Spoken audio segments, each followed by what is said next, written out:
السلام علیکم ناظرین، آپ دیکھتے ہیں ہم ہمیشہ ایک پازیٹیو میسیج لے کے آپ کی خدمت میں حاضر ہوتے ہیں۔ آج بھی ایک ایسی معاشرے کی بیٹی میرے ساتھ موجود ہے جو کہ اپنے مسائل کو لے کے کافی پریشان ہے، تو آئیے ان کے جو بھی مسائل ہیں ان سے جانتے ہیں۔ السلام علیکم۔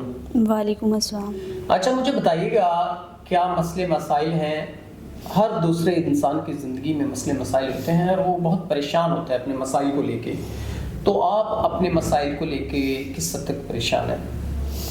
یہ دنیا بہت عجیب ہے، لڑکی کو غلط نگاہ سے دیکھتے ہیں، چاہے وہ گھر ہے یا بائی روڈ پر جا رہی ہے، پر دوسرا آدمی اس کی طرف غلط نگاہ سے دیکھتا ہے۔ میرے والد صاحب کا وفات پا گئے۔ وفات کے بعد والدہ نے دوسری شادی کر لی۔ ظاہر بات ہے کہ میں نے والد کے ساتھ ہی رہنا تھا، اور میری والدہ اور میری ماں کے شوہر کی مجھ پر غلط نگاہ تھی۔ کئی بار مجھے شک سا ہوا، میں نے اپنی والدہ کو بتایا لیکن انہوں نے یقین نہ کیا اور میری والدہ نے مجھے گھر سے نکال دیا۔ میں نے بھی اپنی عزت بچائی اور در بدر ہو گئی۔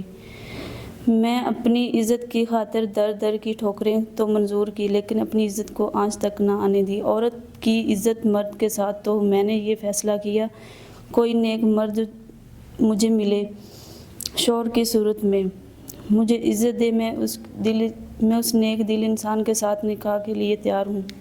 ناظرین، بہن نے کہا کہ وہ ایک ایسے نیک دل انسان کے لیے نکاح کے لیے تیار ہیں جو ان کے مسائل کو حل کرے۔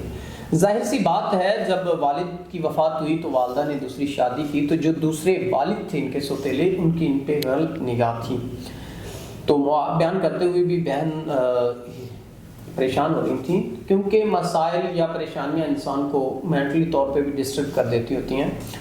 تو ہمیں محافظ بننا چاہیے، اور بہن نے نکاح کا پیغام دیا، تو ہم امید کرتے ہیں کوئی نیک انسان ان کے معاملات زندگی کو بہتر طریقے سے دیکھتے ہوئے ان کے ساتھ نکاح کرے گا۔ تو اسی کے ساتھ اپنے میزبان نواب احمد کو دیں اجازت۔ خدا حافظ۔